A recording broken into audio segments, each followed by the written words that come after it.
자, 시간이 되었습니다. 우리 함께 신앙 고백함으로 청년부 예배 하나님 앞에 드리도록 하겠습니다. 사도신경으로 함께 신앙 고백합니다.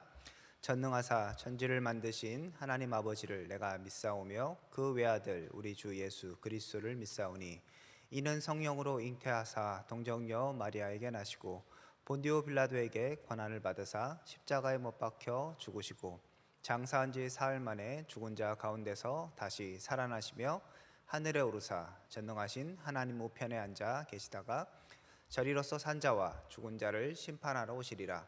성령을 믿사오며 거룩한 공예와 성도가 서로 교통하는 것과 죄를 사하여 주시는 것과 몸이 다시 사는 것과 영원히 사는 것을 믿사옵나이다.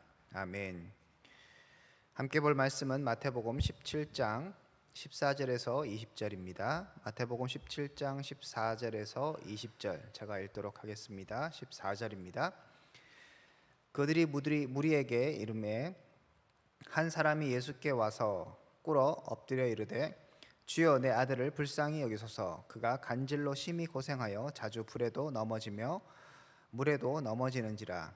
내가 주의 제자들에게 데리고 왔으나 능히 고치지 못하더이다. 예수께서 대답하여 이르시되 믿음이 없고 패역한 세대여, 내가 얼마나 너희와 함께 있으며 얼마나 너희에게 참으리요. 그를 이리로 데려오라 하시니라. 이에 예수께서 꾸짖으시니 귀신이 나아가고 아이가 그때로부터 나으니라. 이때에 제자들이 조용히 예수께 나와 이르되 우리는 어찌하여 쫓아내지 못하였나이까. 이르시되 너희 믿음이 작은 까닭이니라. 진실로 너희에게 이르노니 만일 너희에게 믿음이 겨자씨 한 알만큼만 있어도 이 산을 명하여 여기서 저기로 옮겨지라 하면 옮겨질 것이요 또 너희가 못할 것이 없으리라. 아멘. 자, 오늘 말씀은 변화산에서 예수님께서 내려오신 후에 일어난 장면입니다. 변화산 여러분 기억하시죠? 예수님께서 높은 산에 올라가셨고 거기에서 이제 변화되셔서 용모가 변화되셨고 예수님이 3명의 제자들을 데려가셨을 때 이제 그들이 그것을 보고 굉장히 이제 인상이 깊었었죠, 그죠? 베드로 같은 경우에는 초막 3개를 지켰습니다 이렇게 얘기했던 그 장면입니다. 그런 통하여서 예수님이 누구인가 다시 한번 하나님께서 말씀해 주셨습니다. 하나님의 사랑하는 아들이다. 너희는 그의 말을 들으라 말씀하셨죠. 자, 이렇게 하나님께서는 예수님이 누구인가를 분명히 보여주셨고 예수님은 메시아로서 이 땅 가운데서 하나님의 나라를 이루실 그리고 십자가 사역을 통하여서 구원을 완성하실 분임을 분명하게 선포하셨습니다. 자, 그리고 나서 예수님께서 제자들과 함께 그 3명의 제자와 함께 내려오셨습니다. 14절에 보니까 내려오셨는데 그들이 무리에게 이르매 한 사람이 예수께 와서 꿇어 엎드려 이르되라고 얘기합니다. 사건이 이제 계속되고 있는 장면을 볼 수 있습니다. 앞에는 변화산 되게 영광스럽고 그 다음에 베드로가 얘기했던 것처럼 거기 쓴 것이 너무 좋습니다. 황홀한 장소. 그렇다면 이제 내려오셨을 때는 여전히 문제가 가득한 상황, 이것을 성경이 이야기하고 있습니다. 제자들만 있었던 것은 아닌 것 같고요. 14절에 보면 무리에게 이름에 얘기하죠. 그래서 제자들뿐만 아니라 이제 많은 사람들이 있는 와중에 예수님께서 돌아오셨습니다. 예수님께서 오셨을 때 한 사람이 나왔습니다. 그는 굉장히 예수님께 공손한 마음, 예수님을 되게 존중하는 그 마음으로 예수께 나왔습니다. 꿇어 엎드렸다고 얘기하죠. 그리고 예수님을 향해서 주여라고 얘기하고 있습니다. 15절이죠.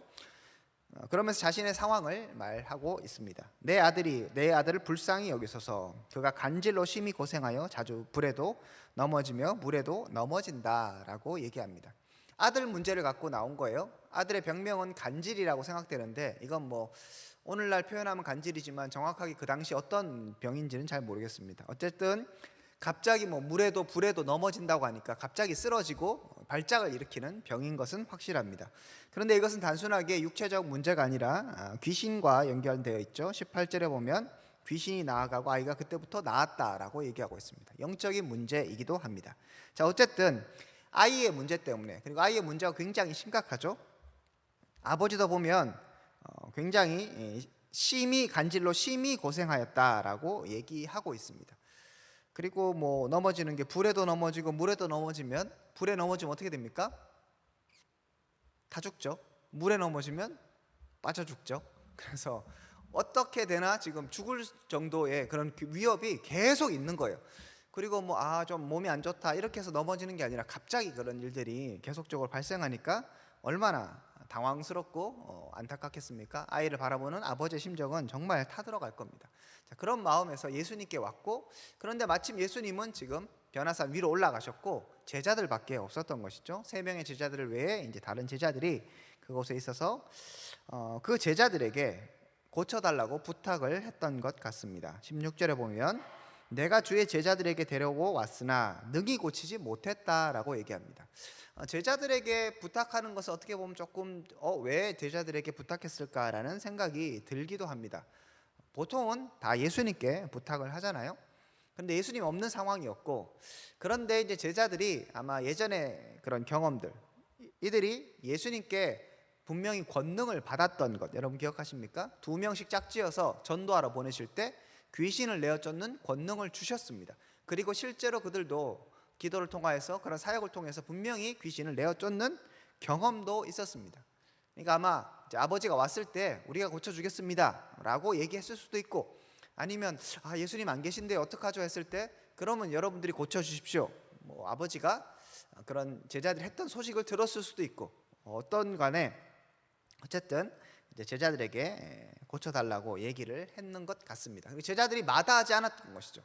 못 고쳐줬습니다. 이것이 제자들이 고쳐주기 싫어서가 아니라 능히 고치지 못하더라, 하고 싶었는데 능력이 없어서 못했다는 얘기를 지금 하고 있는 것이죠.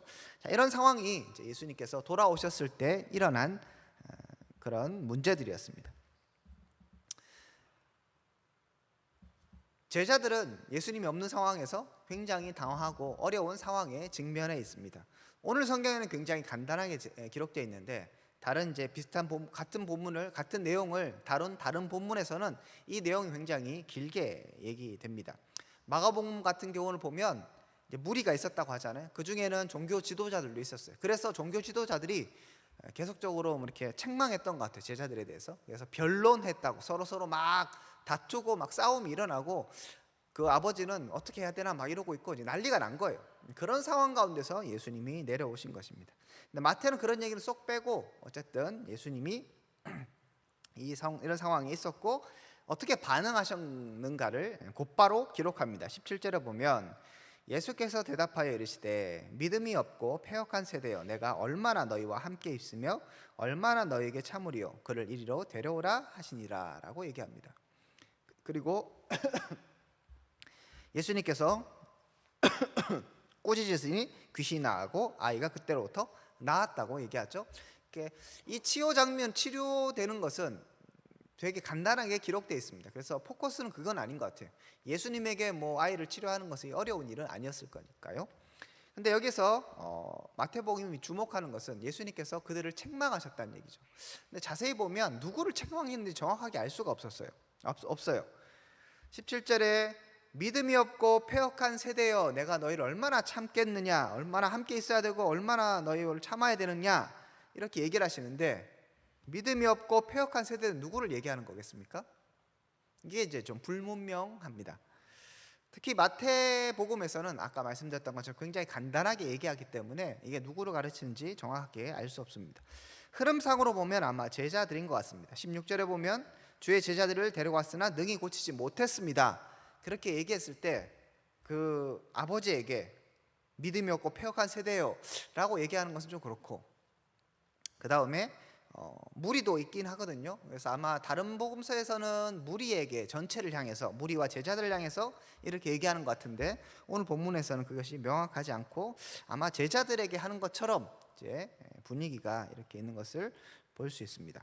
어쨌든 간에 지금 문제가 발생했고, 이 사람들이 뭐 제자든 무리든 그래서 서로 막 다투면서 애는 지금 막 힘들어 하는데 네 잘못이니 내 잘못이니 하면서 우리가 옛날에 했는데 왜 안 되지 막 이러고 난리를 치고 있었겠죠.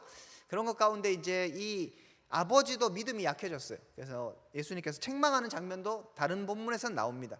그러니까 이 아버지도 그렇고 지금 제자들도 그렇고 무리들도 그렇고 지금 난리가 있으니까 예수님께서 그들을 향해서 아마 얘기를 하시는 것 같기도 합니다. 하지만 이제 오늘 본문에서는 정확하게 등장하지 않습니다. 어쨌든 중요한 것은 이들이 지금 이 문제를 갖고 어떻게 할 수 없고 혹은 어떻게 비판하고 있고 무능해 있는 그 사람들을 향해서 예수님께서 책망하시는 것이죠. 믿음이 없고 패역한 세대라고 얘기하는 것입니다. 그러면서 믿음이 없고 패역한 세대다라고까지 얘기하면 부족하니까 이렇게 얘기할 수 있는데, 예수님께서 한 가지 좀 덧붙이십니다. 내가 얼마나 너희와 함께 있으며 얼마나 너희에게 참으리요. 내가 너희하고 얼마나 같이 있어야 되겠니? 얼마나 더 가르쳐줘야 되겠니? 얼마나 너희를 기다리고 참아줘야 되겠니? 이렇게 책망하시는 장면, 사실 이것이 우리에게 더 중요한 것입니다. 이게 정확하게 누구에게 얘기했는가? 이것보다는 결국 우리가 믿음이 없고 패역한 세대가 될 수 있는 것이고, 우리에게 예수님께서 말씀하신다면 내가 너희들하고 얼마나 더 있어야 되고 얼마나 참아야 되느냐라고 책망하시는 것이죠. 그 부분을 우리는 생각해 봐야 하는 것입니다. 왜 예수님께서 이 얘기를 하실까요? 제가 16장에서 분위기가 반전된다고 했죠. 이제 예수님께서 자기가 죽고 부활하실 것을 말씀하기 시작하셨습니다. 오늘 본문 바로 다음에도 또 그 얘기 하시거든요. 예수님께서 계속적으로 이제 내가 십자가를 져야 한다, 고난당해야 된다를 계속 말씀하고 계시는 과정입니다. 예수님께서 십자가 지시고 부활하시면 어떻게 됩니까? 이제 떠나시잖아요. 그렇죠? 제자들이 이제는 하나님의 나라를, 이 복음을 제자들이 이루고 복음을 계속적으로 전해야 될 사명을 갖고 있는 것입니다. 그런데 이제 예수님 가야 되는데, 이제 얼마 안 있으면 예수님 이제 죽어야 되는데, 얼마 안 있으면 부활하고 이제 이 땅의 사역을 마치고 돌아가셔야 되는데, 제자들이 여전하게, 그리고 끊임없이 가르치고 기적을 행했던 그 무리들이 여전하게 예수님을 대적하고 예수님에 대해서 신뢰가 없고 예수님에 대해서 아무런 생각도 없고 예수님 누구인가 계속적으로 끊임없이 보여주고 계시는데 아무 생각이 없는 것을 보면서 예수님께서 너무 안타까우신 것이죠. 그래서 믿음이 없고 패역한 세대라고 이렇게 말씀하고 계시는 것입니다. 자, 이렇게 예수님께 책망하시고 아이를 고쳐주십니다. 그리고 나서 이때에 19절에 보니까 제자들이 조용히 예수께 나옵니다. 왜 그렇겠습니까? 부끄러운 것이죠. 자기네들이 고칠 줄 알았는데, 예전에 주님께서 능력 주셔서 예전에 그런 어떤 능력들을 분명히 행했었는데 못 고쳤다는 것이죠. 그래서 왜 우리는 못 쫓아냈습니까? 예수님께 조용히 물어봅니다. 부끄러워서 물어보죠. 그때 20절에 예수님께서 다시 믿음에 관해서 말씀하십니다. 20절 보시면 너희 믿음이 작은 까닭이라 이르되 우리는 어찌하여 진실로 너희에게 이르노니 만일 너희에게 믿음이 겨자씨 한 알만큼만 있어도 이 산을 명하여 여기서 저기로 옮겨지라 하면 옮겨질 것이요 또 너희가 못할 것이 없으리라 라고 말씀하십니다. 제자들이 왜 귀신을 내어쫓지 못했습니까? 믿음이 작다고 얘기합니다. 그러면서 예수님께서 또 다른 얘기를 하시는데, 너희의 믿음이 겨자씨 한 알만큼만 있어도 놀라운 능력을 나타낸다고 합니다. 여러분 아시는 것처럼 겨자씨는 세상에서 가장 작은 것, 그죠? 점 같은 겁니다. 톡 찍으면 점 정도, 그 정도 되는 게 겨자씨인데, 그러면 믿음이 작기 때문에 이렇게 못했다고 하는데, 이 작은 믿음만 있어도 어떻게 돼요? 이 산을 들어서 저쪽으로 하면 옮겨진다고 얘기하잖아요. 그럼 제자들은 믿음이 있는 겁니까? 없는 겁니까? 없다고는 얘기 못 하겠는데, 그렇다고 해서 이 작은 믿음도 있다 없다? 겨자씨만한 믿음이 있다 없다? 없는 거죠. 지금 다른 사람 보고 얘기하는 게 아니에요. 제자들입니다. 지금 예수님 이제 조금 있으면 십자가 달려서 돌아가셔야 되고 이 땅 가운데 구원을 지금 막 시작하실 그 상황인 거예요. 예루살렘 입성해야 되는 그 상황인데, 그 제자들에게 믿음이 너무 없던 거예요. 아예 없다고 얘기하는 건 좀 그렇지만, 예수님 따라다니니까 너희들은 그냥 패역하고 아예 믿음이 없어, 완전히 그냥 불신앙이야, 이렇게까지는 얘기할 수 없을지 모르겠지만 너희는 겨자씨만한 믿음조차도 없구나라고 말씀하시죠. 그것이 너희의 실패 요인이다라고 말씀하십니다. 자, 이 말씀을 통해서 우리 자신을 돌아봐야 하는 것이죠. 우리는 자주 변화산 베드로처럼 영광스럽고 멋있고 아무 문제 없고 위대한 믿음의 선배들, 모세도 있고 엘리야도 나타나고 뭐 그런 거, 그리고 하늘에서 소리가 들리고 막 이런 것들을 하면서 그냥 거기에 머물러 있고 그냥 그렇게 만족하며 살아가기를 생각하는지도 모르겠습니다. 그 장시에 같이 있으면, 변화산에 같이 있으면 자기도 예수님처럼 훌륭한 사람인 것 같고 자기도 뭔가 대단한 사람인 것 같은 착각에 빠질 수 있는 것이죠. 그런데 실상은 어떠합니까? 내려와 보면 믿음이 겨자씨만한도 없는 거예요. 아무것도 할 수 없는 부족한 사람들임을 성경은 드러내고 있는 것입니다. 우리도 마찬가지죠.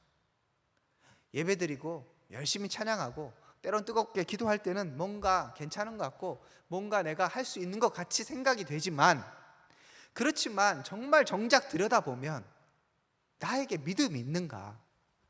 아니 대단한 믿음이 아니라 겨자씨만한 믿음이 있는가? 예수님이 누구이지, 그리고 내가 어떤 존재인지, 하나님이 나에게 무엇을 주셨는지, 그런 상황들에 있어 그런 것들에 대해서 정확하게 이해를 하고는 있는가, 제대로 생각은 하고 있는가를 돌아볼 때 할 말이 없는 것이죠. 예수님은 우리에게 이 땅을 맡기셨습니다. 예수님은 우리 공동체에 다른 사람에게 맡긴 것이 아니라 우리에게 맡겼습니다. 서일교회를 여러분에게 맡기셨어요. 머리가 예수 그리스도로서 예수님이 주인이시지만 이 교회를 이끌고 이 교회를 세우고 이 공동체를 세우는 것은 누구를 통해서 가능한 것입니까? 여러분을 통해서, 저와 여러분을 통해서 하나님의 나라가 이루어져야 하는 것이죠. 그런데 과거에 내가 옛날에 이렇게 했었지, 예전에는 내가 좀 기도했었지, 예전에는 내가 수련회 때 은혜를 받았지, 이런 얘기하면서 제자들도 예전에 예수님 권능 주셔서 귀신도 내어 쫓고 능력을 행했잖아요. 그런데 지금 믿음이 있느냐 없느냐? 없는 거예요. 열심히 따라다니지만 아무것도 되지 않는, 지금 앞에 그 아버지의 심정을 생각하면 빨리 고쳐져야 되는데 아무것도 할 수 없는 무기력한 상황인 것이죠. 말씀드렸잖아요. 애가 있는데 불에도 넘어지고 물에도 넘어진대잖아요. 목숨이 왔다 갔다 하잖아요. 지금 그런 상황이 있는데 우리 가운데 능력이 있습니까? 이 땅을 바라보면서, 이 세대를 바라보면서 수많은 문제와 많은 사람들이 고통과 절망 가운데 신음하는데 우리에게 능력이 있냐고요. 교회에 오면, 예수를 믿으면 뭔가 될 것처럼 얘기는 하지만 실제로 교회에 오면 문제가 해결되고 하나님을 만나고 예수 그리스도의 그 영광을 경험하느냐 말이죠. 예전에는 성경의 옛날에는 그게 아니라 오늘 이 시간에 여러분들이 그 믿음을 갖고 있느냐는 사실들을 돌아봐야 하는 것입니다. 어찌 보면 이것이 우리의 현 주소인 거죠. 우리는 어찌 보면 겨자씨만한 믿음도 없는 거예요. 그래서 우리에게 닥쳐진, 어떻게 보면 우리에게 도움을 요청하는 그 세상을 향해서 아무것도 할 수 없고, 그래서 조롱당하고, 그래서 무시당하고 멸시당할지 모르겠습니다. 예수님이 얼마나 답답하셨으면 오늘 성경에서도 내가 너희가 얼마나 있어야 되고 얼마나 참아야 되겠느냐 말씀하지 않으십니까? 그러므로 우리는 다시 한번 우리 자신의 현 주소를 돌아보면서, 하나님, 우리 가운데 믿음이 없습니다. 우리 가운데 믿음을 허락하여 주십시오. 기도하고 주님 앞에 간구할 수 있어야 되겠습니다. 겉으로 보기에 그냥 예수님을 따라다니는 그 모습이 중요한 것이 아니라, 그렇게 따라다니고 예배드리고 우리가 이렇게 모여서 결국에 가서 해야 되는 것은 믿음이 자라나는 것이죠. 예수님을 닮아가는 것이죠. 그러함을 통해서 하나님의 백성으로 살아가는 것입니다. 그리고 하나님의 능력을 전하며 하나님의 능력을 드러내는 삶을 사는 것이 우리의 사명입니다. 저와 여러분이 이 사명 가운데 다시 한번 일어설 수 있기를 축복합니다. 우리 가운데 믿음이 있기를 소망합니다. 믿음이 없다면 주님 앞에 간구하십시오. 그 믿음은 정말 작은 것 같지만 놀라운 일을 발휘합니다. 겨자씨만한 믿음이지만 그 믿음만 있어도, 주님을 향한 간절한 그 마음, 진실한 믿음이 있다면 우리는 놀라운 일을 하게 될 것입니다. 물론 뭐 산을 들어서 저기로 옮겨라 하면 옮겨진다 이런 게 뭐 굳이 우리가 믿음 갖고 있어서 산 옮기면 뭐 하겠습니까? 그죠?